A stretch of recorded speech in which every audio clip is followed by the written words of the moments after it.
ओंकारं बिन्दुसंयोगं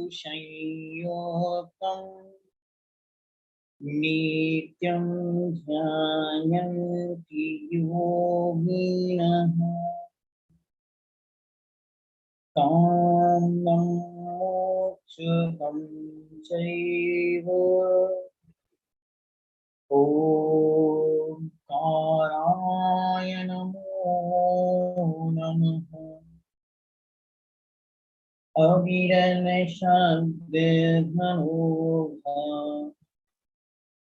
प्रक्षालित सकलभूतलमलकलङ्का मुनिभिरुपासिततीर्था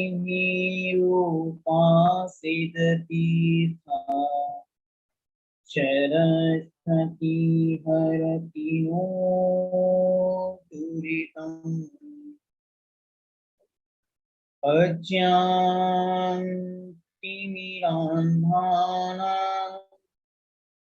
ज्ञानाञ्जनशलाकया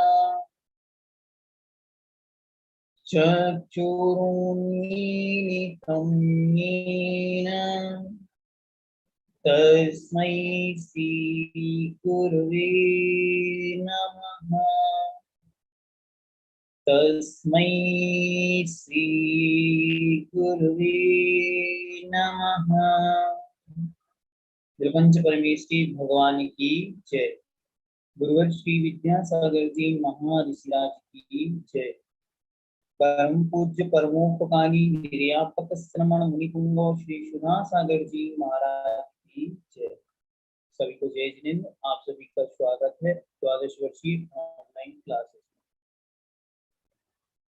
हम सभी पूज्य आचार्य प्रवर अमृत चंद्र देव की पवित्र कृति ग्रंथराज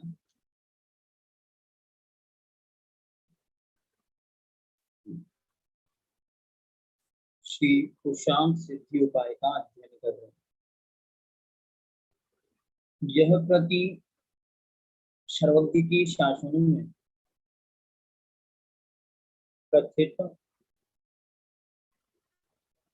भगवती जिन चैतन्य आत्मा की सर्वोत्कृष्ट शक्ति की सिद्धि के उपाय को बतलाने वाली है।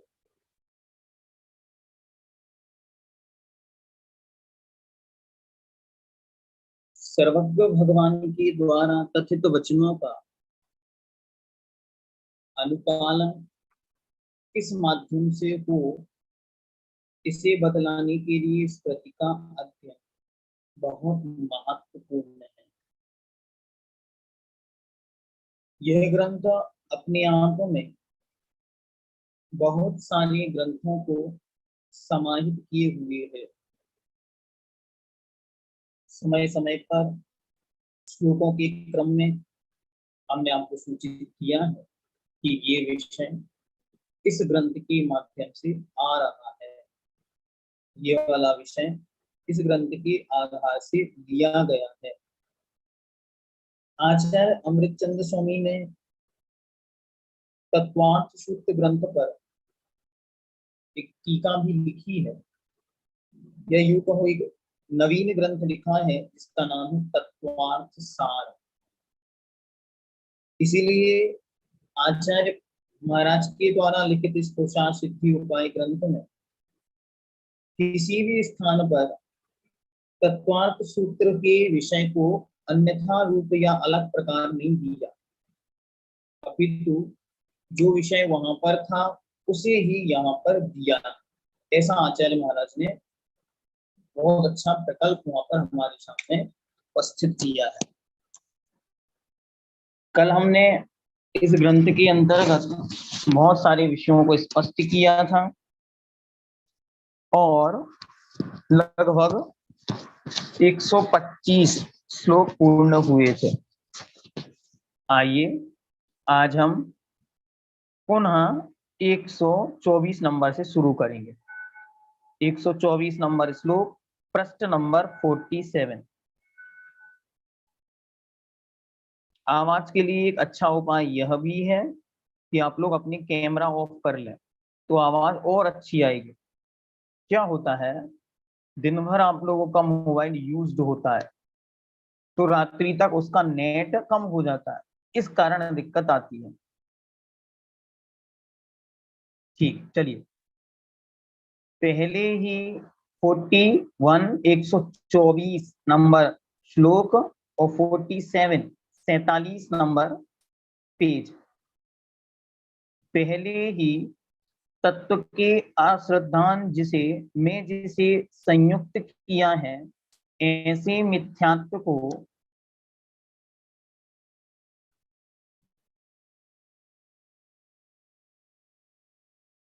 तथा सम्यक दर्शन के चोर चार पहले कषाय अर्थात अनंतानुबंधी क्रोध मान माया लोभ, जो हमने कल आपको विषय स्पष्ट किया, और दूसरे कषाय अर्थात अप्रत्याख्यानावरण क्रोध मान माया लोभ को छोड़कर देश चारित्र के सम्मुख आता है,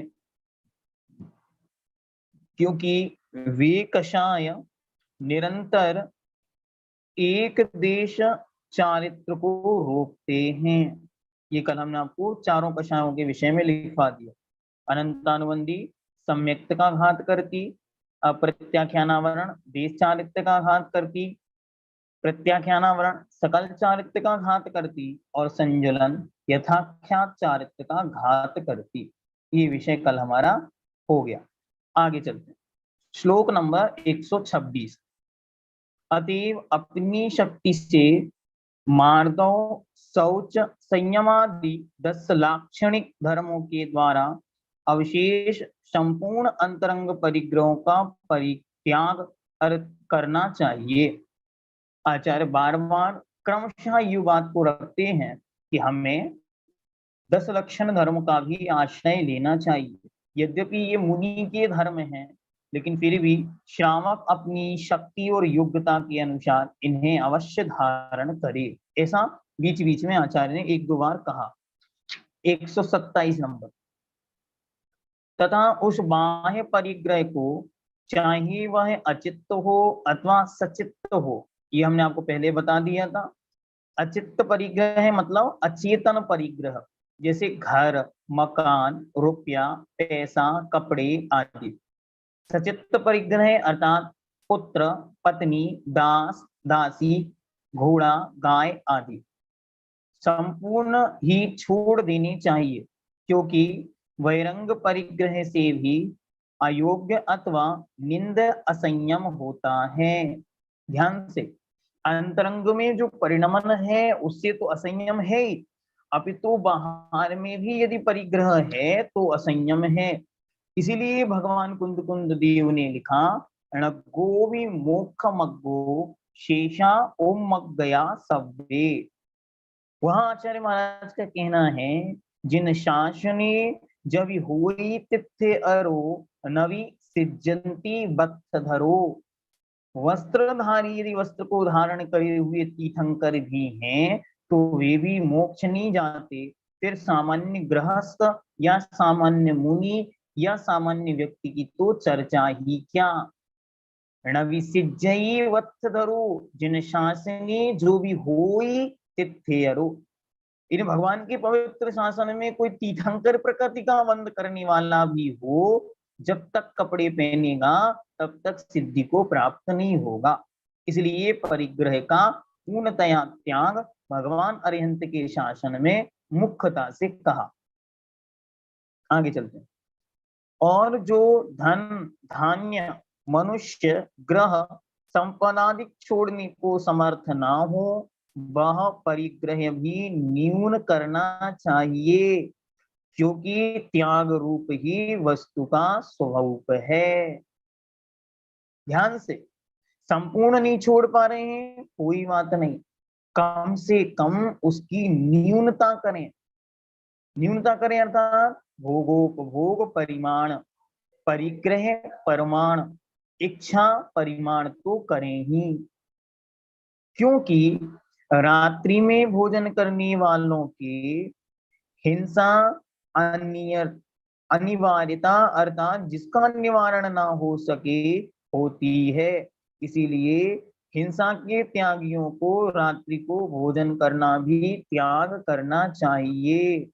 अब यहाँ से महाराज व्रतों पर और किन किन चीजों का प्रभाव पड़ता है उनका स्वरूप यहाँ पे बतला रहे हैं कि देखो, आपने यदि अहिंसा का निर्दोष पालन आपको करना है तो रात्रि व भोजन त्याग करो, क्योंकि रात्रि में यदि भोजन चलता रहेगा तो कभी भी व्रतों में निर्दोषता नहीं आएगी। इसलिए व्रतों में निर्दोषता लाने के लिए रात्रि का भोजन अच्छी तरह छोड़ना है। अच्छी तरह का मतलब क्या है? अच्छी तरह का मतलब यह है कृत कारित अनुमोदना से मन वचन काय से छोड़ें। आगे 130 नंबर, अत्याग भाव अर्थात त्याग नहीं करने का भाव रागादिक भावों के उदय की उत्कटता से हिंसा को उल्लंघन करके नहीं वर्तते हैं। तो दिन और रात को आहार करने वालों के निश्चय कर हिंसा कैसे संभव नहीं होती। देखो प्रश्न करने वाला कैसे कैसे प्रश्न पूछता। वो कहता है कि देखो भोजन करने में तो राग है, अगर राग है तो दिन में भी होगा, अगर दिन में भी होगा तो फिर दिन का भोजन भी छुड़वाइए। अब उत्तर देते आचार्य, यदि ऐसा है अर्थात सदाकाल भोजन करने में हिंसा है तो दिन के भोजन का त्याग करना चाहिए और रात्रि में भोजन करना चाहिए, क्योंकि इस प्रकार से हिंसा सदाकाल नहीं होगी। इसका उत्तर आचार्य देते हैं ऐसा नहीं है, क्योंकि अन्न के ग्रास कौर के भोजन से मांस के ग्रास भोजन में जैसे राग अधिक होता है, वैसे ही दिन के भोजन से रात्रि भोजन में निश्चय कर अधिक राग होता है। भोजन करना और मांस भक्षण करना दोनों में जितना अंतर है उतना अंतर दिन में भोजन करना और रात में भोजन करने में है। बहुत सारे महापुरुष जो आपके कुल में उत्पन्न हुए हैं वे भगवान अरिहंत की पवित्र कुल में जन्म तो ले लिए लेकिन विषय को समझते नहीं। उनके ये प्रश्न सदा मन में घूमता कि भैया मैं तो जैसे तुम दिन में भोजन करते हो वैसे हम रात में भोजन करते हैं, अंतर क्या है? तो अब उनको समझाना इस श्लोक के जैसे, अन्य कवलस्य भुक्ते भुक्ता विमांस कवलस्य, जैसे भोजन और मांस में अंतर है वैसे ही दिन में और रात में अंतर है। इसलिए रात्रि भोजन को साक्षात मांस भक्षण ऐसा आचार्यों ने अनेक ग्रंथों में अनेक स्थानों पे लिखा। एक बार इस विषय में बहस छिड़ गई कि कहाँ लिखा, कहते तो हैं तो निर्यापक श्रमण महामुनि मुनि पुंगव मुनि श्रेष्ठ श्री सुधा सागर जी महाराज ने लगभग 30 ग्रंथों के प्रमाण मंच से यूं ग्रंथ को खोल के आपके सामने यूं रखे थे। 30 ग्रंथों में इस प्रकार का वर्णन मिलता। चलिए आगे चलते, 133 नंबर, तथा सूर्य के प्रकाश के बिना अर्थात रात्रि में भोजन करने वाला पुरुष जलाए हुए दीपक में भी भोजन में मिले हुए सूक्ष्म जंतुओं की हिंसा को किस प्रकार दूर कर सकेगा। अब उसे दीपक जलाना, लाइट जलाना, अनेक कार्य करने पड़ेंगे, उनमें जो प्रमाद होगा और उनसे जीव हिंसा होगी उससे कौन बचेगा। अथवा बहुत प्रलाप से क्या, आचार्य कहते बहुत क्यों बकवास कर रहे हो, क्यों इतनी सारी बातें बोलते हो। जो पुरुष मन वचन काया से रात्रि भोजन को त्याग देता है वह निरंतर अहिंसा को पालन करता है, ऐसा सिद्ध हुआ। जिसने रात्रि भोजन त्याग कर दिया वो महान अहिंसा को प्राप्त हुआ। और अनेक ग्रंथों में ऐसा लिखा मिलता है जिसने 1 वर्ष का रात्रि भोजन पूर्णतया चारों प्रकार का त्याग कर दिया उसको 1 वर्ष में 6 महीने उपवास का फल मिलता है, क्योंकि 24 घंटे में से 12 घंटे तो उसके अन्न जल के बिना निकल जाते हैं। तो सूर्य अस्त से सूर्योदय के बीच का आधा समय उसका उपवास माना जाएगा। इस प्रकार इस लोक में अपने हित के इच्छुक वांछक मोक्ष के रत्नात्रयात्मक मार्ग में सर्वदा उपरित हुए बिना प्रयत्न करते हैं। वे पुरुष मुक्ति को शीघ्र ही गमन करते हैं। जो यहाँ वहां की बातों में नहीं उलझते, भगवान श्री अरिहंत के पवित्र मुख से निर्गत जिन मुखोद्भूत जिन सरस्वती की पवित्र उपासना कर जैसा आगम का वचन है उसे अरिहंत की आज्ञा मानकर तद अनुसार मोक्ष के रत्नात्रयात्मक पथ पर चलते हैं, वे शीघ्र ही मोक्ष पा लेते हैं। और बाकी लोग यहाँ वहां की चर्चा में ही अपना जीवन व्यतीत कर देते। निश्चय करके जिस तरह परिधियां, परिधियां मतलब सीमाएं, बाउंड्री नगरों की रक्षा करती हैं, उसी तरह 3 गुणव्रत और 4 शिक्षा व्रत ये सप्तशील 5 अनुव्रतों का पालन करते हैं अर्थात रक्षा करते हैं। अतएव व्रतों का पालन करने के लिए 7 शील व्रतों को भी पालन करना चाहिए। जैसे वहां पर आपको कहा कि एकमात्र व्रत है, उसका नाम है अहिंसा। ये चारों तो उसकी बाउंड्रियां हैं, सत्य, आचौर्य, अपरिग्रह और ब्रह्मचर्य। अब ये जो एक महल बन गया, उस महल को भी चारों तरफ से बाउंड्रीज देने के लिए इसकी एक बाउंड्री बना दी है, उस बाउंड्री का नाम सप्तशील है। 3 प्रकार का गुण व्रत, 4 प्रकार का शिक्षा व्रत। आगे चलते हैं। अब यहां से क्रमशः शिक्षा व्रतों की गुण व्रतों की चर्चा प्रारंभ होगी। तो एक एक करके एक एक व्रत आएगा, आप उसका स्वरूप अच्छी तरह देखते जाएं। इससे क्या प्रश्न बनेगा ये आपको विचार करना है। आप लोग अच्छी तरह इस पे चिंतन करते जाएं। देखो इससे ये प्रश्न बन सकता है, दिग्व्रत का स्वरूप लिखें, देश व्रत का स्वरूप लिखें, अनर्थ दंड के 5 भेद अभी आएंगे, पांचों का स्वरूप अच्छी तरह आपको ध्यान में रखना। हम पहले आपको बोल चुके हैं कि यदि आप लोग, क्या होता है कई लोग पहली बार क्लास में प्रवेश कर जाते गलती से, साल भर पढ़ते नहीं, फिर उसके बाद बीच बीच में आके पूछते ये क्यों, ऐसा क्यों, ऐसा क्यों नहीं। तो उनको कहना है अभी आप लोग सुने विषय क्या चल रहा है। जब विषय आपका अच्छी तरह समझ में आ जाएगा तो आपको समझ में आ जाएगा। चलिए चलते।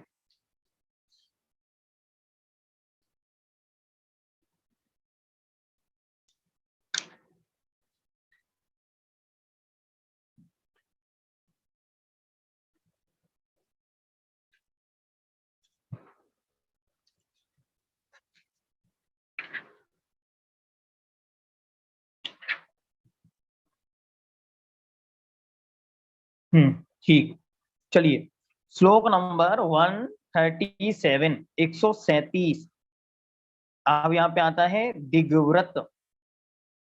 दिग्व्रत में सबसे पहला दिग्व्रत का स्वरूप, अच्छे प्रसिद्ध ग्राम, नदी, पर्वत आदि नाना चिन्हों से शवोर मर्यादा को करके पूर्व आदिक दिशाओं से गमन न करने की प्रतिज्ञा करनी चाहिए। 10 दिशाओं में जो प्रसिद्ध वस्तुएं हैं उनको अच्छी तरह देख करके और 10 दिशाओं में गमन न करने की मर्यादा उसे करनी चाहिए। जो इस प्रकार मर्यादाकृत दिशाओं के हिस्से में बर्ताव करता है, उस पुरुष के उस क्षेत्र से बाहर समस्त ही असंयम के त्याग के कारण परिपूर्ण अहिंसा व्रत होता है। एक लिमिटेशन बन गया, उस लिमिटेशन में अंदर रहने वाला वह जीव महाव्रती तुल्य महान अहिंसक बन जाता है, क्योंकि उसके बाहर उसके द्वारा किसी भी प्रकार की हिंसा नहीं होती। पीछे एक शब्द आया था रत्नात्रयात्मक मार्ग में सर्वदा उपरित हुए बिना, उपरित होते मतलब दूर होना, दूर हुए बिना अर्थात उसी में लगे रहकर। 139 139। और उस दिग्व्रत में भी ग्राम, बाजार, मोहल्ला, मंदिर आदि का परिमाण करके मर्यादित क्षेत्र से बाहर किसी नियत समय पर्यंत त्याग करना चाहिए। ये दूसरा कौन सा व्रत? देश व्रत। दिग्व्रत बड़ा, दिग्व्रत में दशों दिशाओं की मर्यादा जीवन पर्यंत के लिए करनी। उसके मान आया देश व्रत। देश व्रत में कुछ काल पर्यंत, कुछ समय पर्यंत, 1 2 3 4 5 दिन, 10 दिन, अष्टानिक पर्व, नंदीश्वर, माक्ष मास, चतुर्मास, इन तक के लिए एक स्थान की मर्यादा करना। मैं इस क्षेत्र में रहूंगा, इसके बाहर अधिक नहीं जाऊंगा। इस प्रकार बहुत क्षेत्र का त्यागी, निर्मल बुद्धि वाला श्रावक उस नियत काल में मर्यादाकृत क्षेत्र से उत्पन्न हुई विशेष हिंसा विशेष के त्याग से, विशेषता से अहिंसा व्रत को अपने आश्रय करता है। जितने क्षेत्र का उसने नियम संकल्प लिया, उससे बाहर उसकी महान अहिंसा है, क्योंकि बाहर में मन, वचन, काय रूप प्रवृत्ति का पूर्णतया त्याग हो गया। आपको भी चाहिए प्रतिदिन अच्छी तरह बैठें और संकल्प करें, मैं इसके अलावा बाहर के सब क्षेत्रों का त्याग करता हूँ। जब आप प्रतिदिन स्वाध्याय करते हैं तो आपको पता 1 घंटा 45 मिनट 40 मिनट का स्वाध्याय होगा। उतनी देर के लिए उस स्थान पर बैठ के और मैं चारों दिशाओं में एक एक हाथ स्थान को छोड़कर बाकी सब स्थानों का त्याग करता हूँ, और 9 नमोकार मंत्र पढ़ के बैठ जाए। जब आप पूजा करते हैं आपको पता पूजन में इतना देर का समय लगना, उतनी देर तक के लिए अपनी जिस स्थान पर बैठे हैं उस स्थान को छोड़ करके सब स्थानों का त्याग करें। ऐसा करने से क्या होगा? ऐसा करने से बाहरी क्षेत्र में होने वाली हिंसा, पाप और दोषों का परिहार होने से आपकी महान अहिंसा की सिद्धि होगी। अब यहाँ से अनर्थ दंड व्रत चालू होता। अनर्थ दंड व्रत के मुख्यतया 5 भेद हैं, जो मैंने आपको 6 ढाला, रत्नकंडक, श्रावकाचार और पद्मनंदी पंचविंशति का इन सब में पड़े हुए हैं। तो ध्यान से एक बार देख लें। अनर्थ दंड क्या है? अनर्थ मतलब होता है व्यर्थ, जिसका कोई प्रयोजन नहीं, ऐसे कामों को करना अनर्थ दंड है। वो 5 प्रकार से होता: अपध्यान, पापोपदेश, प्रमादचर्या, हिंसादान और दुष्श्रुति। अब इन 5 के स्वरूप को एक एक करके कहेंगे। तो सबसे पहले कहते हैं शिकार, परजय, पराजय, पराजय मतलब हार, युद्ध, परिस्त्रीगमन, चोरी आदि किसी समय में भी नहीं चिंतना चाहिए, क्योंकि इन अपध्यानों का केवल पाप ही फल है। न कदाचनापि चिंतयः पाप फलम केवलम यस्मात्। जिसके माध्यम से मात्र पाप ही हो, ऐसा चिंतन नहीं करना। आप और हम भी जब बैठे हैं, फ्री समय जब मिले तब खोटे चिंतन से बचने का पुरुषार्थ करें। अगर खोटा चिंतन करेंगे तो वो नियम से हमें अधोगति की ओर ले जाएगा। इसी का नाम है अपध्यान।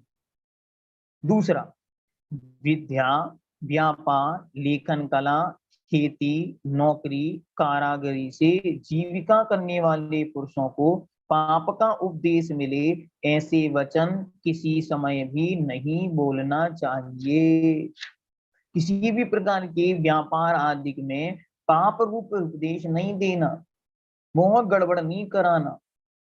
हाँ, जय का भी चिंतन नहीं करना, क्योंकि उनकी जीत से आपका क्या, कोई प्रयोजन नहीं। आगे, प्रमादचर्या, पृथ्वी खोदना, वृक्ष उखाड़ना, अतिशय घास वाली जगह को रोंदना, जहां बहुत सघन घास हो ऐसे स्थान में प्रवेश करना, पानी फेंकना आदि, और पत्र मतलब पत्ते, फूल, फल तोड़ना भी प्रयोजन के बिना ना करें। ऐसे काम बिना प्रयोजन के ना करें जिनको करने का कोई फल या कोई ज्यादा आवश्यकता ना हो। आगे, पापोपदेश नहीं, हिंसादान, छुरी, विष, अग्नि, हल, तलवार आदि हिंसा के उपकरणों को वितरण अर्थात दूसरों को देना इस यत्न से सावधानी से छोड़ दें। ऐसी कोई भी चीज जिससे दूसरों का घात होना संभव हो, ऐसी चीजों को दान में या किसी भी रूप में उन्हें ना दें। पौधों में पानी डालने को मना नहीं किया, पौधे को व्यर्थ में पानी से सींचना, जैसे पानी को व्यर्थ में फेंकना, उसे यहाँ पे कहा। आगे, राग द्वेष मोह आदि को बढ़ाने वाली तथा बहुत करके अज्ञानता से भरी हुई दुष्ट कथाओं का सुनना, संग्रह करना, सीखना, सिखाना, सुनना, सुनाना, बोलना आदि किसी भी समय ना करें। ऐसी कथाएं, ऐसी बातें जिन्हें अच्छा ना माना जाता हो, जिनसे राग और द्वेष बढ़े, ऐसी मोह बढ़े, कषायें बढ़े, ऐसी बातें ना बोलें, ना बुलवाएं। सातों व्यसनों का प्रथम तथा संपूर्ण अनर्थों का मुखिया, संतोष का नाश करने वाला मायाचार्य का घर और चोरी तथा असत्य का स्थान जुआ दूर से ही त्याग कर देना चाहिए। इसको आप इंपॉर्टेंट लगा लें। जुआ कैसा है? तो सप्त व्यसनों में पहला, अनर्थों का मुखिया, संतोष का नाश करने वाला और मायाचारी का घर और पांचों पापों का स्थान। जो पुरुष इस प्रकार के अन्य भी अनर्थ दंडों को जान करके त्याग करता है, उसके निर्दोष अहिंसा व्रत निरंतर विजय प्राप्त करता है। इतनी ही है ऐसा नहीं, ऐसे और भी अन्य जो कुछ छोड़ने योग्य हैं, वे सब छोड़ने चाहिए। और भी जो क्रियाएं आचार्यों ने लिखा कि ऐसी कोई क्रिया आपको लगती है जीवनचर्या के अंतर्गत कि ये गड़बड़ है, इसको करने से मात्र पाप का आश्रव बंद संबर हो रहा, पाप हो बंद हो रहा है, ऐसी क्रिया को नियम से निश्चय कर छोड़ देवें। राग द्वेष के त्याग से समस्त इष्ट अनिष्ट पर, अब देखते हैं यहाँ शिक्षा व्रत चालू हो रहे हैं। शिक्षा व्रत में सबसे पहले सामायिक, सामायिक क्या है तो बताते। राग द्वेष के त्याग से समस्त इष्ट अनिष्ट पदार्थों में साम्य भाव को अंगीकार कर आत्म तत्व की प्राप्ति का मूल कारण सामायिक अनेक बार करना चाहिए। इसके माध्यम से राग द्वेष छूटता है। इसके माध्यम से संपूर्ण तत्वों में अच्छी तरह आत्म की प्रवृत्ति होती है। क्यों? इस सामयिक को करने से आपको बहुत समय अपनी आत्मा के साथ बिताने का मिल जाता है। अधिकतर समय कहाँ जा रहा है? अधिकतर समय संसार की प्रवृत्तियों में बीत रहा है। जितनी देर सामायिक करेगा उतनी देर स्वयं के साथ व्यतीत करेगा, इसलिए सामायिक अवश्य करें। आप लोगों को भी जब ये ग्रंथ पढ़ाया था तब हमने कहा था 12 मिनट, 24 मिनट, 36 मिनट, 48 मिनट, ऐसे कुछ समय बनाएं। इतनी देर हम निर्विकल्प एक स्थान पर पांचों पापों को त्याग करके बैठेंगे। मात्र बैठना है, कुछ ना पढ़ना है, न कुछ बोलना है, न कोई चिंतन करना है, न कोई माला फिर, बस शांति के साथ बैठना है और बैठकर अच्छी तरह कुछ ना करने की, कुछ ना सोचने की प्रवृत्ति में लीन होना है।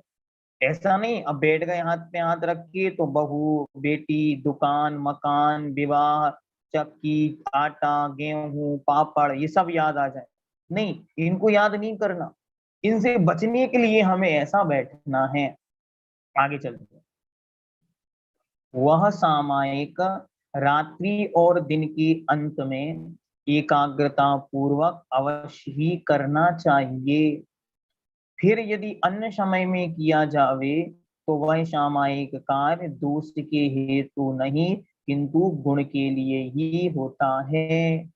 व्रती को 2 बार सामायिक का नियम है कि 2 प्रतिमा धारण की, अब 2 बार सामायिक करना। एक सुबह एक शाम को। बहुत अच्छे, अरुणा जी कह रहे हैं हम रोज सामायिक कर रहे हैं।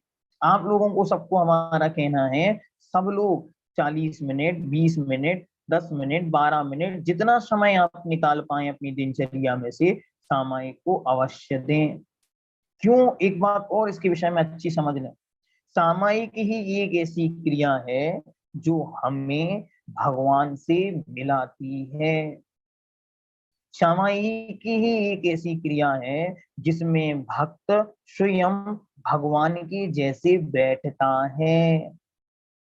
सामायिक ही एकमात्र ऐसी क्रिया है जिसे आचार्यों ने कहा चेल्योपशिष्ट मुनिरेव।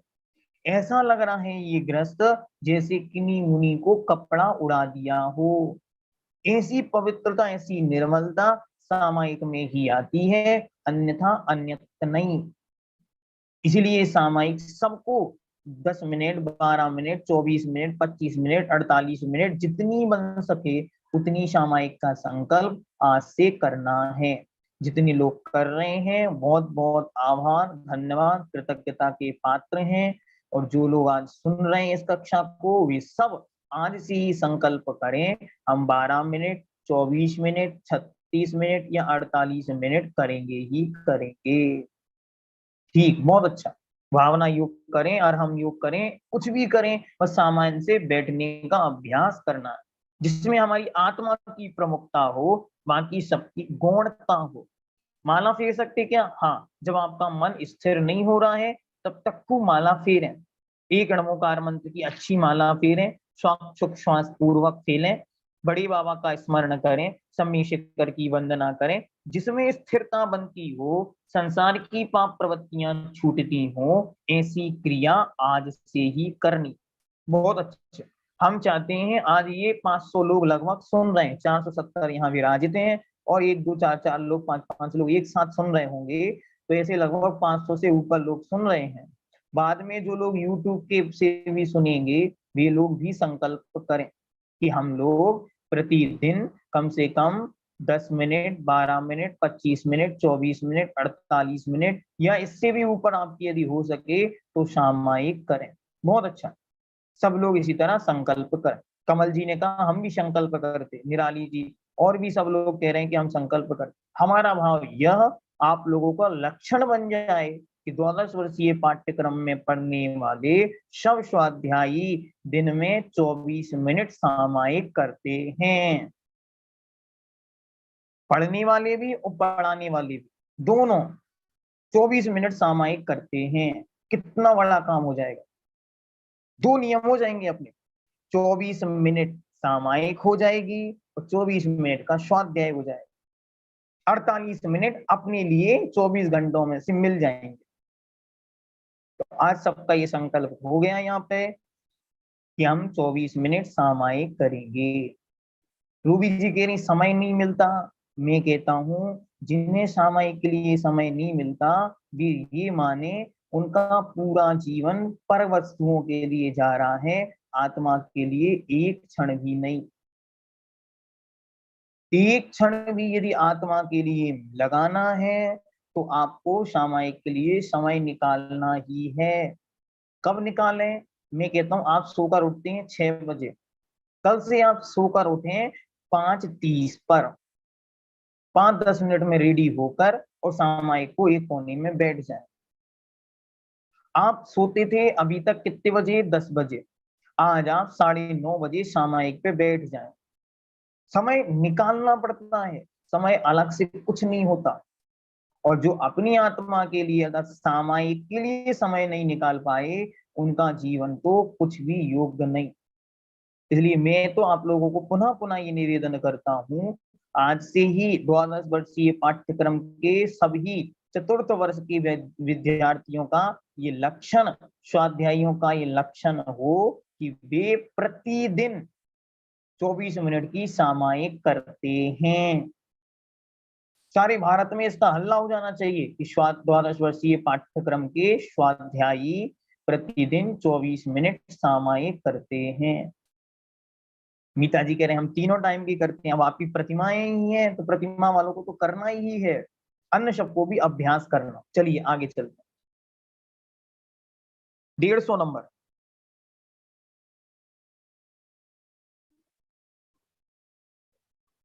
बहुत अच्छे। इसी तरह निराली जी, सब लोगों को जुड़ना है, धर्म ही एकमात्र सहारा है, चाहे आज स्वीकार करें चाहे कल करें, करना सबको पड़ेगा ही। एक बार एक महाराज संस्मरण सुनाते चलिए बहुत अच्छे से, सुने सब ध्यान से, क्योंकि 25 श्लोक हो गए लगभग, थोड़ा और अपन आगे पढ़ेंगे। एक बार एक महाराज ने आचार्य को पूछा, महाराज तत्वार्थ सूत्र में लिखा एकाग्र ध्यान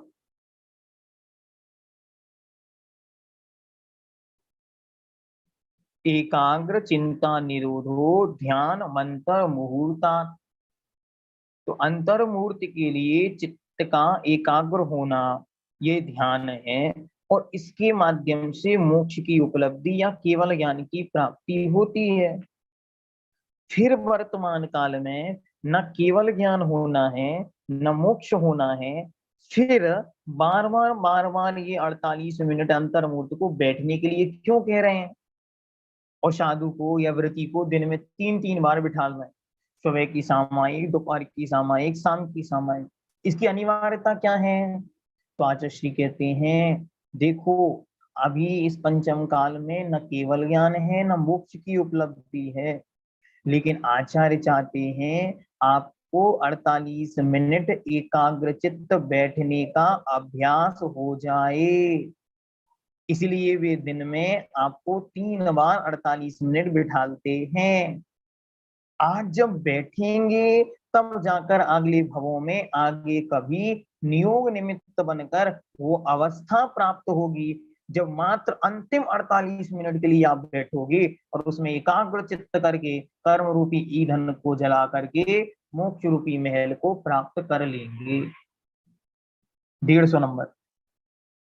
इन सामायिक दशा को प्राप्त हुए श्रावक के चारित्र मोह के उदय होते होते भी समस्त पापों के योग के त्याग से महाव्रत होता है। ये पंक्ति यहाँ भी कही, रत्नकरंडक में भी कही, कि ऐसे लग रहा है जैसे कपड़ा ओढ़े हुए मुनि महाराज बैठे हों, ऐसा लग रहा है जैसे साक्षात महाव्रती भगवान अरिहंत की मुद्रा हो, ऐसी वह सामायिक की पवित्रता है। प्रतिदिन अंगीकार किए हुए सामायिक रूप संस्कार को स्थिर करने के लिए दोनों पक्षों के अर्धभाग में अर्थात अष्टमी चतुर्दशी के दिन उपवास अवश्य ही करना चाहिए। ये आपका कौन सा व्रत आ गया? प्रोषधोपवास। समस्त आरंभ से मुक्त होकर शरीर आदि में आत्मबुद्धि को त्याग कर उपवास के दिन पूर्व दिन के आधे भाग में उपवास को अंगीकार करे, मतलब उपवास के दिन पूर्ण उपवास करे और उसके पहले आधे दिन और उसके बाद आधे दिन क्या करे? उपवास करे। मतलब सप्तमी की शाम को भोजन ना करे और नवमी को भी सामायिक के पश्चात भोजन करे। पश्चात निर्जन वसतिका को, जहां कोई नहीं रहता, ऐसे स्थान को प्राप्त होकर, मतलब वहां जाकर संपूर्ण शावध योग अर्थात संपूर्ण पाप प्रवृत्तियों को त्याग कर और संपूर्ण इंद्रियों से विरक्त होता हुआ मन गुप्ती, वचन गुप्ती और काय गुप्ती सहित स्थित होवे। इसके विषय में सब ध्यान से सुन लें। उपवास का अर्थ ये नहीं होता अन्न पानी छोड़ दिया और सारे दिन उचक दंड करना, यहाँ वहां जाना, शादी विवाहों में घूमना, भोजन पकाना, भोजन बनाना और घर गृहस्थी के सारे सारे काम करना नहीं। उपवास का अर्थ है संपूर्ण प्रकार की प्रवृत्तियों को छोड़कर स्थिर होना। भैया जी हम गृहस्थ हैं, हम क्या करें? उस दिन कम से कम काम करें, उस दिन ये विचार करें नहीं नहीं आज नहीं कल देखेंगे ये सब काम, तो आज का काम तो सारा समय आत्मचिंतन, स्वाध्याय, ध्यान, भगवान की भक्ति में व्यतीत करें। कर ली गई है प्रातःकालीन और संध्याकालीन सामायिक आदि क्रियाएं, जिसमें ऐसे दिन को धर्म ध्यान में लवलीन होता हुआ व्यतीत करके, पठन पाठन से निद्रा को जीतता हुआ, पवित्र संथारे पर रात्रि को पूर्ण करे। सारा दिन कैसा व्यतीत करना? सुबह की सामायिक करनी, शाम की सामायिक, दोपहर की सामायिक, सारा दिन धर्म ध्यान में व्यतीत करके पठन पाठन करना और निद्रा को जीतने के लिए एक संथारे मतलब एक आसन पर विराजित होकर रात्रि व्यतीत करे। तदुपरांत प्रातः ही उठकर समस्त उस समय की क्रियाओं को करके प्राशुक अर्थात जीव रहित द्रव्यों से आर्ष ग्रंथों में जिस प्रकार की कही गई है उस प्रकार से जिनेंद्र भगवान की पूजा करे। ध्यान से पूजन भी करनी है इस प्रकार अहिंसक द्रव्य से। आगे इसके पश्चात पूर्वोक्त विधि से उपवास के दिन और दूसरी रात्रि को प्राप्त होकर फिर तृतीय दिन तीसरे दिन के अर्ध आधे को भी अतिशय यत्नाचार पूर्वक व्यतीत करे। जैसा मैंने कहा आज सप्तमी को सुबह भोजन करके उसके बाद भोजन का त्याग कर दे, फिर अष्टमी को पूरा उपवास, फिर नवमी को सामायिक के बाद भोजन करे। जो जीव इस प्रकार संपूर्ण पाप क्रियाओं से रहित होकर 16 पहरों को गंवाता है अर्थात 16 पहर व्यतीत करता है उसके उस दिन निश्चय पूर्वक संपूर्ण अहिंसा व्रत होता है। उपवास किस लिए किया गया? पूर्ण अहिंसा की सिद्धि के लिए। बहुत अच्छी तरह एक एक व्रत को दृढ़ता पूर्वक मजबूती पूर्वक पालन करने का प्रयास करना। जितने व्रती इस कक्षा में विराजित हैं, पूर्णिमा जी हैं, मीता जी हैं आदि, उन सबको ये ध्यान देना है उपवास आदि के दिनों में किसी भी प्रकार की सांसारिक गतिविधियों में ना उलझें, उन सबको बिल्कुल पूर्णतया छोड़ें।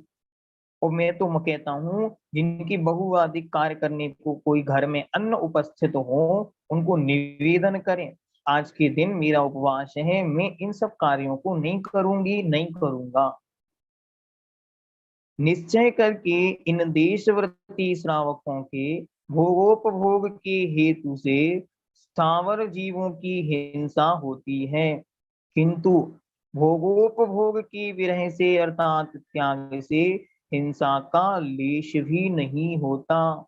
देखो गृहस्थ में है, गृहस्थ में रहते हुए अनेक क्रियाएं करनी पड़ती, व्रती हैं लेकिन फिर भी क्रियाएं तो करनी पड़ेंगी, तो उनसे पाप तो होगा। तो क्या करना? ऐसी स्थितियों में पहुंचो जहां पाप ना हो। और उपवासधारी पुरुष के वचन गुप्ती होने से झूठ वचन नहीं है। देखो उपवास के दिन पांचों पाप कैसे छूटते हैं? भोगोपभोग की सारी क्रियाएं छूट गई, भोजन बनाना खाना उठना बैठना बर्तन पानी कपड़ा मकान सारी चीजों से निर्वृत्त हुए। पूर्व काल में सुनते हैं बड़ी बड़ी नशियाएं शहर के बाहर भवन होते थे, उनमें जाकर भी अपना समय व्यतीत करते थे।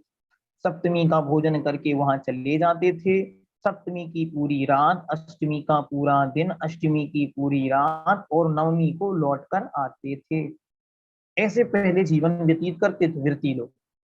उपवासधारी पुरुष के वचन गुप्ती होने से झूठ नहीं बोलते, शांति के साथ रहते, कुछ बोलते नहीं व्रत के दिन। भैया जी हमें तो व्रत के दिन उल्टा और गुस्सा आता, क्या अन्य दिनों में जितना कम गुस्सा आता व्रत के दिन में डबल गुस्सा आता। नहीं, ऐसे परिणामों से बचें। इन परिणामों को करते समय ये विचार करें उपवास क्यों किया। संपूर्ण अदत्ता दान के त्याग से चोरी नहीं है। उस दिन कुछ उठाना नहीं, रखना नहीं, लेना नहीं, देना नहीं, चोरी छूट गई। मिथुन के छोड़ देने से अब्रह्म नहीं होता और शरीर में ममत्व के निर्ममत्व के होने से परिग्रह भी नहीं रहता। जब शरीर के प्रति ही ममत्व छूट गया तो बाहर की वस्तुओं के प्रति तो छूटेगा ही छूट, क्योंकि भोजन छोड़ दिया मतलब मानो आधा संसार छूट गया, क्योंकि सबसे बड़ा पाप भोजन के लिए ही तो कर रहे हैं। जिसको पूछो क्यों भाई ये क्यों कर रहे हो, पेट पालने के लिए कर रहे हैं। जिनको पेट पालने की चिंता समाप्त हो जाए उसके पापों की चिंता भी समाप्त हो जाती है, इस प्रकार मानना। इस प्रकार संपूर्ण हिंसाओं से रहित वह पुरुषोपवास करने वाला पुरुष उपचार से या व्यवहार नय से महाव्रती पने को प्राप्त होता है, परंतु चारित्र मोह के उदय रूप होने के कारण संयम के स्थान को अर्थात प्रमत्तादि गुण स्थान को नहीं पाता। पांचवें गुण स्थान से छठवां गुण स्थान नहीं होता, लेकिन पांचवें गुण स्थान में ही उपचार से महाव्रती तुल्य कहा जाता है। क्यों? उपवास किया, सब संसार छूट गया। देशव्रती श्रावक के भोग और उपभोग के निमित्त से होने वाली हिंसा होती है, अन्य प्रकार से नहीं होती। उसने सब छोड़ दिया है, गड़बड़ काम नहीं करता, लेकिन फिर भी भोगो भोग तो करना पड़ता है। तो वे दोनों अर्थात भोग और उपभोग भी वस्तु स्वरूप को और अपनी शक्ति को जानकर अर्थात अपनी शक्ति के अनुसार छोड़ने योग्य हैं। भोगो भोग की एक लिस्ट बना लेता है। मैंने स्वयं देखा, आदरणीय बड़े पंडित जी साहब के पास एक डायरी होती थी। उस डायरी में उनके सब भोग भोग की बातें लिखी होती। वे 8 दिन का 10 दिन का पहले टाइम टेबल बना लेते थे। वे कहीं शिविर आदि में जाते थे तो 8 दिन 10 दिन का पूरा शेड्यूल बना लेते थे। मैं इतना इतना इतना इतना इतना ये इतना ये इतना ये इतना ये सारा सारा व्रतियों को ऐसा रोज करना है। रोज नहीं, 10 दिन का, 8 दिन का, 5 दिन का, 15 दिन का कर ले। क्योंकि एक साधारण देह को अर्थात तंदमूल आदि को भी घातने की इच्छा करने वाला पुरुष अनंत जीव मारता है। अतएव संपूर्ण ही अनंत कायों का परित्याग अवश्य ही करना चाहिए। अनंत काय अर्थात जो ऐसी वस्तुएं जिनमें बहुत सारे जीव पाए जाते हैं, ऐसी चीजें। और बहुत जीवों का उपस्थित स्थान रूप नवनीत अर्थात मक्खन त्याग करने योग्य है, अथवा आहार की शुद्धता में जो थोड़ा भी विरुद्ध कहा जाता है वह भी त्याग करने योग्य है। यहाँ आचार्य महाराज ने स्पष्ट नहीं लिखा, लेकिन स्पष्ट रूप से ये जाने, लोक में जिसे विरुद्ध माना जाता है, लोक में जिसे निंदनीय माना जाता है, ऐसी वस्तुओं को भी छोड़ देवें, ऐसी वस्तुओं को भी ग्रहण ना करें।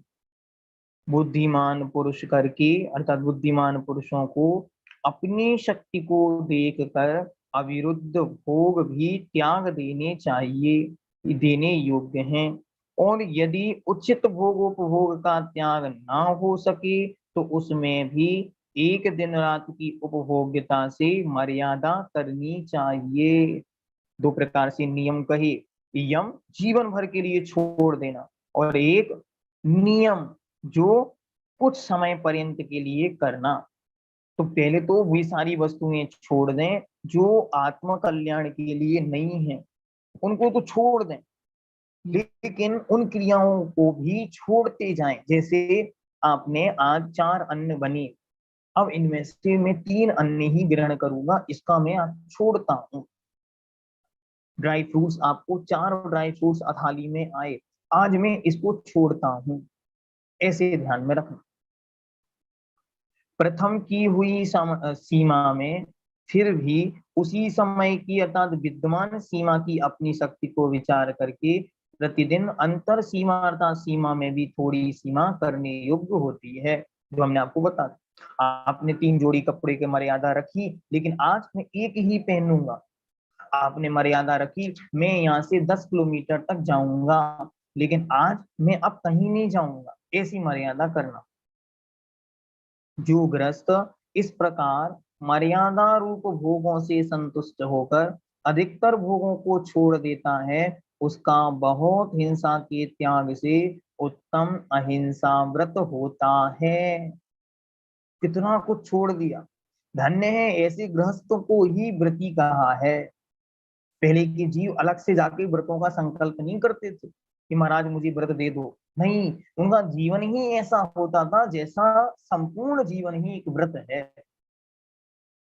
जन्म से ही उनकी ऐसी प्रवृत्ति होती थी, क्योंकि कुएं का पानी होता था, शुद्ध भोजन करते थे, बाजार का, होटल, इनका ये सब कार्य होता नहीं था, तो उन जीवों के संपूर्ण परिणामों में अत्यंत निर्मलता होने से ममत्व बुद्धि बस छोड़नी पड़ती थी, व्रत कहलाता था।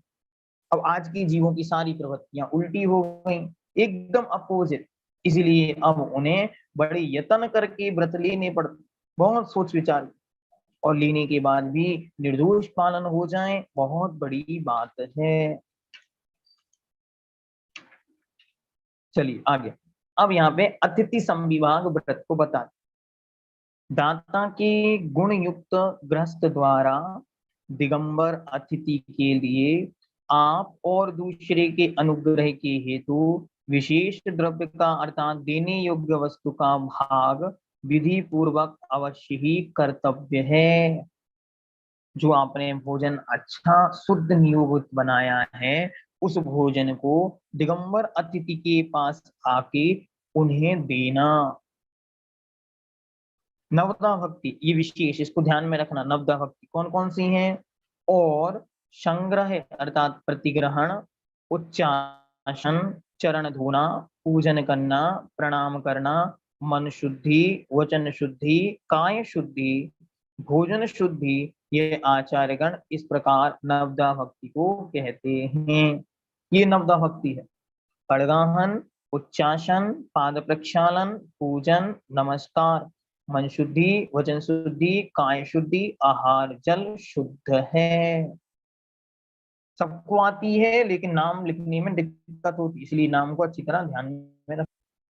इस लोक संबंधी फल की इच्छा ना रखना, क्षमा या सहनशीलता, निष्कपटता, ईर्षा रहता, अखिन्न भाव, हर्ष भाव और निरअभिमानता, इस प्रकार ये 7 निश्चय करके दाता के गुण हैं। इन पे भी इंपॉर्टेंट लिख लें, दाता के 7 गुण कौन कौन से हैं। ऐसे बनना आहार में, आहार देने जो आए हाथ जोड़ के उसका स्वागत करना, दूर से ये नहीं कहना नहीं नहीं यहाँ नहीं आओ, ये नहीं, हाथ जोड़ के उसका स्वागत करना, आइए आइए आप भी लाभ लीजिए। इन गुणों को अच्छी तरह देखकर इनसे भक्ति है, भक्ति पूर्वक आहार देगा तो भोग भूमि या स्वर्ग मिलेगा, वरना दान तो संपूर्ण जगत प्रति समय किसी ना किसी को किसी ना किसी रूप में दे ही रहा है। इसलिए इन 7 गुणों को सबको रोज अभ्यास करना चाहिए। चौका लगाने के पहले इनको पढ़ें। देखो, पहला क्षमा होनी चाहिए, सहनशीलता। देखो माताएं कितनी सहनशीलता के साथ चौके में काम करती। अभी इन गर्मियों के दिनों में धन्य धन्य है माताओं का चौका लगाना। सुबह आराम से, उनको कभी कभी तो माताएं मंदिर भी नहीं जाती सुबह, बोली आहार के बाद जाएंगे। पूरा कार्य सुबह से लेकर, और पड़गाहन में भी कई बार नहीं पहुंच पाती, और सारा का सारा कार्य भी अपने अनुसार आगम की मर्यादा में मुनि महाराज की स्वस्थ अनुकूलता प्रतिकूलता देखते हुए बनाती। दूसरा निष्कपटता, छल नहीं करना, मायाचारी नहीं करना, यहाँ की सामग्री वहां नहीं करना, गड़बड़ियां नहीं करना। नहीं नहीं इतना काम तो ग्रस्त हो, नहीं नहीं ऐसा काम नहीं करो जिससे गड़बड़ी हो। कई बार देखा इस मायाचारी के चक्कर में अंतराय आ जाती। ईर्षा रहित होना, अरे इनके यहाँ रोज रोज आचार्य महाराज बड़े बड़े महाराज आते, हमारे यहाँ कोई नहीं आता, हमें तो ब्रह्मचारी जी को ले जाना पड़ता, कभी कभी तो वे भी नहीं मिलते, ऐसा नहीं सोचना। फिर अखिन्न भाव, खिन्न नहीं होना, दुखी नहीं होना। फिर उसके बाद हर्ष भाव, हमेशा आनंदित रहना। गृहस्थ के घर में चौका लगना ही उसके जीवन का सबसे बड़ा कार्य है। क्यों? क्योंकि इस सृष्टि पर एक इंद्रिय से लेकर 5 इंद्रिय तक हर जीव अपने भोजन को ढूंढ लेता है, और अपना भोजन कहीं ना कहीं से जुगाड़ करके खा लेता है। हर 5 इंद्रिय जीव कहीं ना कहीं से व्यवस्था बनाता रहता है। और आज मानो 7 अरब जीव इस धरती पर हैं, तो 7 अरब हर जीव भोजन करता है, और उसे किसी ना किसी निमित्त से कोई ना कोई बनाकर देता। लेकिन धन्य है वे जीव, ऐसा कहना स्वयं को। देखो, मैं आज तो अपनी पीठ थपथपाते, मैं आज बड़ा धन्य हूँ, सारे जीवन मैंने जो भोजन बनाया वो तो संसार के जीवों को चला गया, लेकिन आज का मेरा भोजन सिद्धालय जाने वाली आत्मा के कर पात्र में जाएगा। और मानो मुनि महाराज नहीं आए तो अब क्या करेंगे? मुनि महाराज नहीं आए तो उतनी ही विशुद्धि के साथ उस भोजन को स्वयं ग्रहण करे कि मैं भी भविष्य में भगवान बनूंगा। और फिर उसके बाद निरअभिमानता, घमंड नहीं करना। ये नहीं सोचना दुनिया में कोई चौके नहीं लगाते, हमारे यहाँ चौका लगता है, ये कभी नहीं कहना। बल्कि ये कहो इस गांव में सबसे पुण्यशाली मैं हूँ जो मुझे निर्गंतों के पड़गान का सौभाग्य मिलता है। इसमें अभिमान नहीं करना, घमंड नहीं कर। ऐसी 8-7 चीजों को अच्छी तरह सोच लेगा, विचार करेगा, जीवन बढ़ेगा। देखो कैसे भावों से आहार देना, आचार्य लिखते हैं, जो द्रव्य राग द्वेष असंयम मद दुख भय आदि नहीं करता है और उत्तम तप तथा स्वाध्याय की वृद्धि करने वाला है, वह ही देने योग्य है। यदवा तदवा वस्तु नहीं दे देना मुनि महाराज को कि महाराज जी आपके मोबाइल में बैलेंस नहीं है, हम बैलेंस डलवा देते हैं, ये भी तो दान हुआ। महाराज जी आपके पास मोबाइल नहीं है, हमारे पास इतने बड़े बड़े मोबाइल हैं, आपको हम टैबलेट दान दे देते हैं, लैपटॉप दान दे देते हैं। नहीं, ये सब दान नहीं है, ये सब असंयम बढ़ाने वाली वस्तुएं हैं। इसलिए इन्होंने लिख दिया क्या क्या नहीं देना, जिससे राग बढ़े, जिससे द्वेष बढ़े। सोने चांदी की मालाएं भी नहीं देना महाराज को। अगर आपने सोने चांदी की मालाएं महाराज को दे दी, अन्य ग्रस्तों को उनको देखकर राग द्वेष बढ़ा, तो दोषी बनेंगे आप। इसलिए बहुत ध्यान से वस्तुएं देनी। क्या देना है? जिससे राग ना बढ़े, जिससे द्वेष ना बढ़े, जिससे असंयम ना बढ़े, और जिससे मद ना बढ़े, दुख ना हो, भय ना हो, ऐसी वस्तुओं को देना। तो क्या हो? जिससे उत्तम तप हो और जिससे स्वाध्याय की वृद्धि हो। अच्छा भैया जी, तो स्वाध्याय के निमित्त मानव जी लैपटॉप मांगे तो दे सकते क्या? नहीं दे सकते, क्योंकि आप उनको लैपटॉप देंगे स्वाध्याय के निमित्त, फिर उसके लिए बिजली चाहिए, फिर उसके लिए बैलेंस चाहिए, फिर उसके लिए सुरक्षा के लिए ताला चाहिए, फिर उसको रखने पर मानो ताला खुला छूट जाए तो संकल्प विकल्प उत्पन्न होंगे, ये सब कितना असंयम होगा। इसलिए उससे बचना। आगे, मोक्ष के कारण रूप गुणों का अर्थात सम्यक दर्शन, सम्यक ज्ञान और सम्यक चारित्र रूप गुणों का संयोग जिसमें हो, ऐसा पात्र व्रत रहित सम्यक दृष्टि तथा देशव्रति और महाव्रति, इन 3 भेद रूप कहा है। पात्र कितने प्रकार के? 3 प्रकार के। उत्तम मुनि महाराज, मध्यम देशव्रति, एलक क्षुल्लक और आरिकाएं, और तीसरा श्रावक जघन्य पात्र। इस प्रकार ये कहे, क्योंकि यहाँ दान में हिंसा का पर्याय रूप लोभ नाश किया जाता है, अतएव अतिथि दान हिंसा का त्याग ही कहा है। बहुत ध्यान से, धन ही प्राण है, ये पहले आचार्य कह के आए। क्या? धन ही जीवों का प्राण है। एक एक पैसा बड़ी मेहनत से जोड़ा था, और आज वो रुपया पैसा, बड़ी बड़ी वस्तुएं, सारा का सारा गृहस्थ जो कुछ वो स्वयं नहीं खाता, ऐसी ऐसी वस्तुएं वह निर्घंत मुनि के निमित्त, पात्रों के निमित्त बनाकर देता है। मतलब अपने महानतम लोभ को छोड़ देता है। तो लोभ को छोड़ने से उसके अहिंसा की सिद्धि होती है। जो गृहस्थ घर पर आए हुए संयमादिक गुणों को और भ्रमर के समान अर्थात भौरे के समान वृत्ति से दूसरों को पीड़ा नहीं देने वाले अतिथि साधु के लिए भोजन आदिक नहीं देता, वह लोभी कैसे नहीं है। अर्थात लोभ कषाय विद्यमान है तब तो आहार नहीं देता। अंत में कहते हैं, अपने लिए बनाए हुए भोजन को मुनि के लिए देवें। इस प्रकार भावपूर्वक अप्रेम और विषाद से रहित तथा लोभ को शिथिल करने वाला दान अहिंसा स्वरूप ही होता है। बहुत ध्यान से दान देना। आज के समय में दान देना कषाय बढ़ाना बराबर हो गया। दान क्यों दिया? लोभ कषाय के छोड़ने के लिए, मान कषाय बढ़ाने के लिए नहीं। सब लोग बहुत ध्यान से सुनना। हमने इतनी बोलियां ली, हमने ये किया, हमने वो किया, कषाय को बढ़ा दिया, आपका बंटा झार हो गया। तो अपना पतन ना हो ऐसी क्रिया करना। इति द्वादश व्रत कथनम, इस प्रकार यहाँ पर 12 व्रतों का स्वरूप हुआ। 5 अणुव्रत, 3 गुण व्रत, 4 प्रकार का शिक्षा व्रत।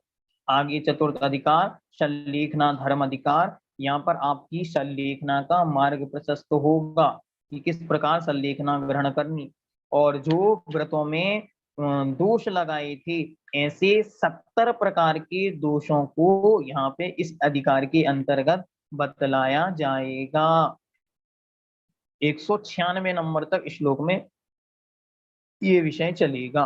तो आपका ये ग्रंथ 1 और 2 दिन, ये ग्रंथ आपका 2 दिन में पूरा हो जाएगा। आज कितनी तारीख है? 2 तारीख है। मतलब हम इसे कल का यदि अवकाश भी है, अभी कोई घोषणा नहीं कर रहा है, कल आपको सूचित करेंगे, कल का यदि अवकाश भी रखते हैं तो भी आपको 4 तारीख और 5 तारीख को ये ग्रंथ पूरा हो जाएगा। उसके बाद कुछ तत्वार्थ सूत्र का अपन सार संक्षेप देख लेंगे। उत्तर पुराण को भी देखना है तो उसके लिए जो भी समय नियत होगा आपको ग्रुप में मैसेज के माध्यम से सूचना प्राप्त हो जाएगी। आपकी जिज्ञासाओं के समाधान भी निरंतर चल रहे हैं और समय समय पर प्राप्त होंगे। ठीक, आशा जी। जय जगन भैया जी, ये जिज्ञासा के लिए शीघ्रता करें, एक एक करके जल्दी जल्दी। हाँ आशा जी बोले।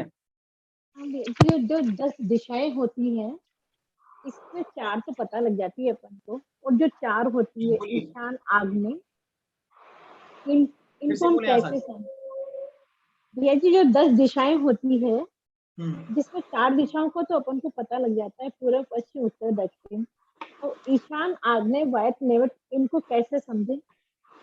कैसे समझे? इतनी सरल है। दोनों दिशाओं के बीच में एक दिशा होती है, जैसे पूर्व और दक्षिण के बीच में आग्नेय, दक्षिण और पश्चिम के बीच में वायव्य, इन दोनों के बीच में पश्चिम और उत्तर के बीच में नैऋत्य, और उत्तर और पूर्व के बीच में आपकी ईशान दिशा होती है। एक ऊपर और एक नीचे, 10 दिशाएं हो गई। कनकमल जी। भैया जी, मैं कहना चाहता हूँ कि पंचम वर्ष का जो कोर्स आएगा ना लाभ पद्धति, तो हम परीक्षा देने आए ना वहां पर, वहीं मिल जाए तो अच्छा रहेगा। आपका सेंटर कहाँ पर है? कोटा। कोटा। हाँ ठीक है, देखते हैं अगर उपलब्धता बनती है तो आपको सेंटर पर स्कोर भेज सकते हैं। पर अभी हाँ, तो वहाँ मिल जाए तो मतलब बाद में क्या महीना 2 महीने नहीं मिल पाती है, नहीं पहुंचते जो गाँव में रहते हैं इसलिए। इस पर विचार करेंगे कि अपने पास उपलब्धता होगी यदि, तो कुछ कोर्सेज वहां पर भेज दिए जाए। अनीता जी, शीघ्रता करें अनीता जी। आगे सीमा जी तैयार रहेंगे, रिंकी जी।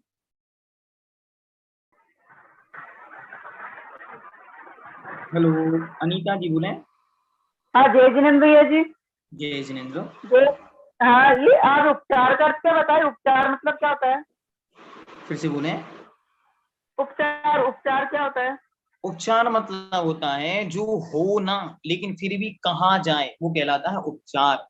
जैसे आरिका माताएं हैं, उनकी महाव्रत होते नहीं लेकिन उपचार से कहे जाते हैं, वो कहलाता है उपचार, जो हो ना लेकिन कहने में आए।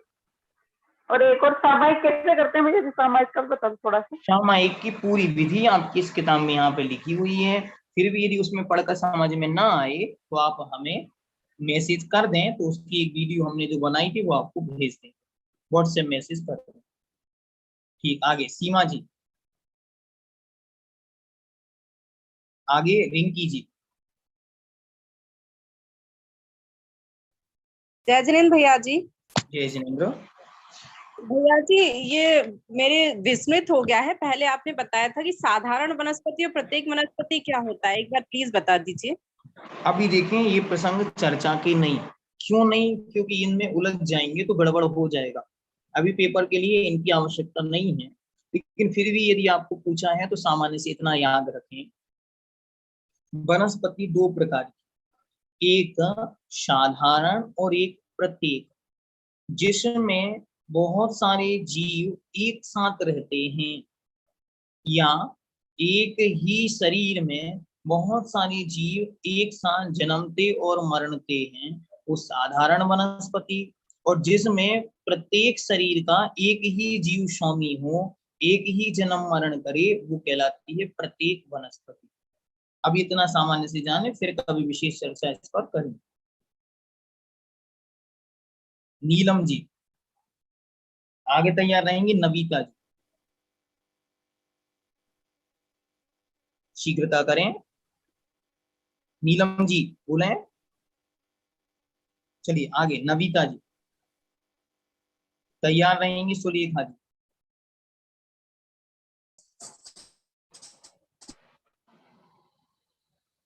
नविता जी बोले। चलिए सुलेखा जी। जय भैया जी, हमारे 2 प्रश्न हैं। इसमें 6 गुण बताइए, दाता के 7वां गुण कौन सा आएगा? नहीं, इसमें 7 ही हैं। कौन कौन से? क्षमा, निष्कपटता, ईर्ष्या रहित, अखंडता, हर्ष भाव, पुनराभिमानता। और 7वां कौन सा? एक मिनट।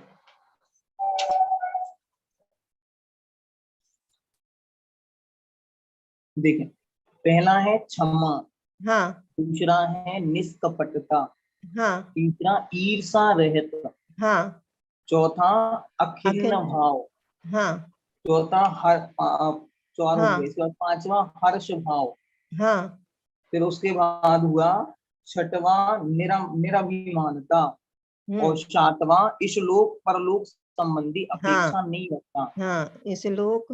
भैया जी एक प्रश्न और है, जैसे हम लोगों ने उत्तर पुराण का वो नहीं किया है और परीक्षा देना चाहे तो मिल सकता है? इसके विषय में आप परीक्षा प्रभारी जी को संपर्क करें। अच्छा ठीक है। जय रूबी जी आगे तैयार रहेंगी। पूर्णिमा जी। जी भैया जी, जय जी मैम। जय भैया जी। जी मेरा ये 2 क्वेश्चन है। एक ये है कि मैं सामायिक काल जो अगर नहीं बैठ पाते हैं सामायिक काल में, तो किसी अन्य समय या आगे पीछे करके बैठ सकते हैं क्या? हाँ बिल्कुल, अगर आप प्रतिमाधारी नहीं हैं तो अन्य समयों में भी बैठ सकते। और मैं तो ये कहता हूँ अनुकूलता बनाकर सुबह शाम सामायिक सबको करनी चाहिए। तो एक और क्वेश्चन है भैया जी, ये जो मक्खन के लिए बताया गया है, तो ये जो घर में अपन मलाई का जो मक्खन निकालते हैं उसकी भी मर्यादा वही 45 मिनट तक की ही होती है? उसको 48 मिनट की मर्यादा कही है, उसके बाद उसको गर्म ही करना है, नहीं और करेंगे अगर तो उसके बिना गर्म किए यदि उसमें कुछ मिला के शक्कर या बिस्किट बनाना हो या ऐसा कुछ भी केक वगैरह बनाना हो, तो 48 मिनट के अंदर उसको यूज कर सकते हैं? 48 मिनट के अंतर अभी यूज होता है तो ठीक है, उससे सीमा का उल्लंघन होने पर उपयोग रहित है। इसके विषय में आप लोगों को आरिका माताओं से या जो व्रती होते हैं उन लोगों से इस विषय में विशेष चर्चा करनी चाहिए, किस विषय में भोजन की संबंधी मर्यादाएं हैं। पूर्णिमा जी आगे तैयार रहेंगी। हेमलता जी मैम। जी। जय जी। भैया जी कल संडे है तो कल उत्तर पुराण का ले लेते रहता है। फिर से बोले। कल उत्तर पुराण का ले ले तो अच्छा रहता संडे को।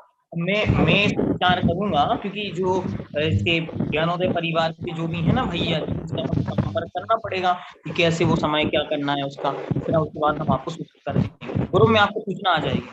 हाँ पढ़ते तो अच्छा रहता है फिर। हाँ मैं कह रहा हूँ कि मैं अपनी तरफ से पूरी अनुकूलता बनाऊंगा और आपको बता दूंगा। हेमलता जी आगे तैयार रहेंगे। आदि जी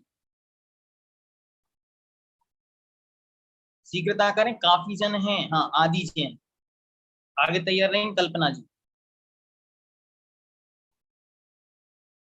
ठीक। कल्पना जी। जय जगन भैया जी। जय जिनेन्द्र। भैया जी ये जो नवदा भक्ति है ये बुरशा सिद्धि के हिसाब से लिखना पड़ेगी। ये नहीं तो पहले ये सीखा है ना, ये पड़गहन उच्चासन और प्रतिग्रहण किया है पहले। प्रतिग्रहण का नाम ही परग्रहण है, कोई अंतर नहीं है दोनों में, एक ही बात है। तो पहले जो सीखा है वही लिख सकते हैं कि ये शास्त्र के हाँ, अनुसार कोई दिक्कत नहीं, एक ही बात है, और शब्दों का अंतर है। ये संस्कृत का ग्रंथ है, आपने जो सुना है वो हिंदी का था बस। चलिए शैली जी। जय जिनेंद्र भैया जी। जय जिनेंद्र। भैया जी मुहूर्त कितना होता है? इसके विषय में पहले कई बार चर्चा हो चुकी। सामान्य से इतना जाने, एक समय से अधिक और 48 मिनट से एक समय कम, इतने समय को बोलते हैं अंतर मुहूर्त। और एक मुहूर्त का अर्थ होता है 2 घड़ी, एक घड़ी का अर्थ होता है 24 मिनट, मतलब एक मुहूर्त हुआ 48 मिनट का। ममता जी सट्टाई। जय जिनेंद्र भैया जी। जय जिनेंद्र जी, श्लोक के अर्थ भी पूछे जाएंगे क्या? मॉडल पेपर में तो नहीं है। फिर से बोले। श्लोक के अर्थ भी पूछे जाएंगे? नहीं, श्लोक के अर्थ नहीं पूछे जाएंगे। आप लोग एक ही बात को अभी तक इतने दिनों में नहीं समझ पा रहे हैं, हमें ये बात समझ में नहीं आ रही है कि संस्कृत से आपसे कुछ भी नहीं पूछा जाएगा। हो सकता है आप लोगों की हिंदी अत्यंत कमजोर है, फिर भी लोग पूछने शब्दार्थ आएंगे क्या, इस प्रकार के प्रश्नों को पूछना थोड़े देर के लिए विराम दें। सुषमा जी।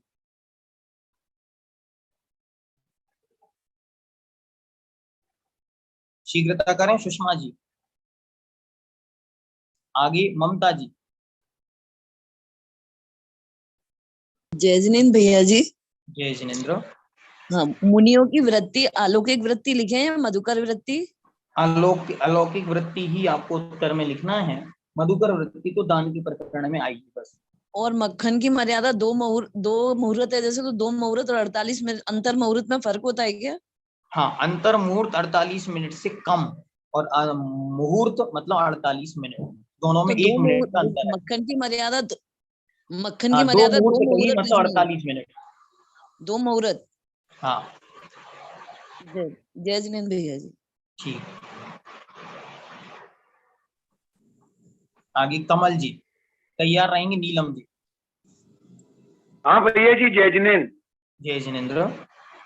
मैं भैया जी 164वें श्लोक में ये आया है कि अयोग्य पदार्थों का त्याग और योग्य पदार्थों का त्याग।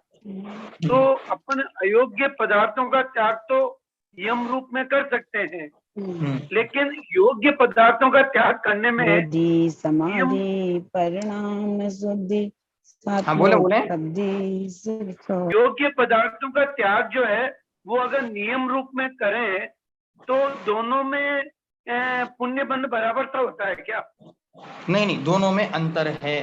दोनों प्रकार की क्रियाओं को समझना। जैसे आचार्य श्री महाराज ने योग्य वस्तु भी त्याग कर दी, जैसे मानो ड्राई फ्रूट्स का उन्होंने त्याग किया, तो ये योग्य वस्तु भी यदि जीवन पर्यंत के लिए त्याग कर दी जाती है तो उसका फल ज्यादा, उसका पुण्य ज्यादा।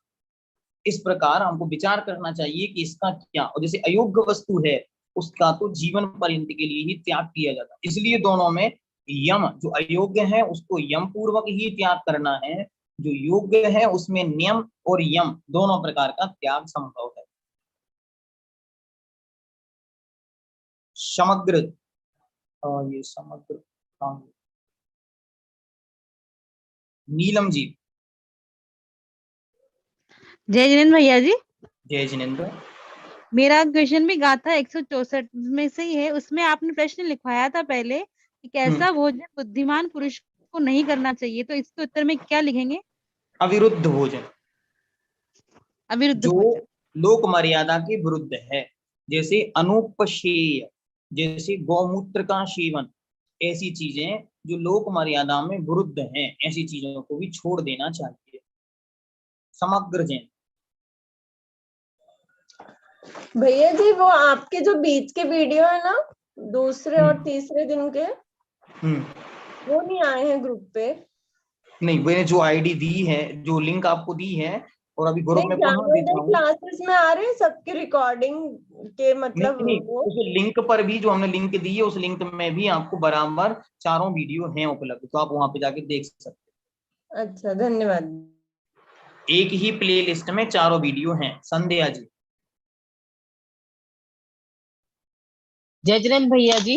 जय जिनेन्द्र भैया जी, मेरा क्वेश्चन है, अतिथि संविभाग व्रत की जो डेफिनेशन है उसमें अपने बनाए हुए भोजन से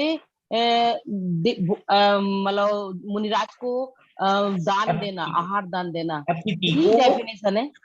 ऐसी परिभाषा लिखनी है, अपनी बनाए हुए भोजन में से अतिथि के लिए या दिगंबर अतिथि के लिए अपने और उनके कल्याण के निमित्त दान देना अतिथि संविभाग व्रत है। जी भैया जी, बहुत अच्छा। ज्योति जी। जय जिनेन्द्र भैया जी। जय जिनेन्द्र भैया जी, ये पूछ लेती कि जो ये अभी गुण व्रत, शिक्षा व्रत वगैरह जो पढ़ रहे हैं इसमें, अगर इनकी डेफिनेशन जैसे मैं पहले 50 सूत्र वाला अगर याद है तो वो लिखे थे यहाँ गलत। आपको पहले बताया जा चुका है, यदि आपको कुछ भी याद ना आए तो 6 ढाला को जो पढ़ा था उसमें से लिख सकते, और भी अच्छे से याद ना आए और रत्नकंडक याद हो तो उसके अनुसार लिख सकते, और भी अगर पहले पद्मनंदी पढ़ी थी उसके अनुसार आए तो भी लिख सकते। लेकिन यदि आप चाहते हैं ईमानदारी पूर्वक हमने पुरुषार्थ सिद्धि पढ़ी थी तो पुरुषार्थ सिद्धि की ही लिखें। चाहिए संप्रदा जी। जय जिनेन्द्र भैया जी। भैया जी, मुझे ये प्रश्न पूछना था कि अतिक्रम किसे कहते हैं? नियमों के उल्लंघन को अनादर बोलते हैं, इसको हम अतिक्रम भी बोले? 4 प्रकार की होते हैं, अतिक्रम, व्यतिक्रम, अतिचार और अनाचार। तो मन की शुद्धि की क्षति अर्थात नियम को लिया और मन में खेद आ जाए, इसको कहते हैं अतिक्रम। जी भैया जी। आगे Redmi Note 9 इस नाम से जो है वो ओपन कर लें, लेकिन कल अपना नाम लिखें तभी प्रश्न पूछने देंगे। Redmi Note 9 आपके पास मैसेज आया है, उसको खोलें जल्दी। चलिए, एक और यहाँ पे नंबर है, मोबाइल नंबर लिखा हुआ है 1001, ऐसे बोलें। भैया जी, पहले आप अपना नंबर और जरा नाम लिखें। भैया हमारा नाम लिखे, पता नहीं अपने आप हो गया जी, क्यों हो गया मुझे नहीं मालूम। पहले अपना नंबर लिखें तभी कल आपको प्रश्न पूछने देंगे। भैया हमें नहीं मालूम जी कैसे हो गया। हमारा तो नाम डोगरी की बेटी की बेटी जो कर रही थी आज कह रही हूँ, अंतर मुहूर्त की मर्यादा होती है मक्खन की, पर इसमें 2 मुहूर्त लिखा है तो सही क्या माना जाए? 2 मुहूर्त और अंतर मुहूर्त में 1 समय का अंतर है बस, तो 2 मुहूर्त ही मानकर चलना। Redmi Note 9 जल्दी बोलें।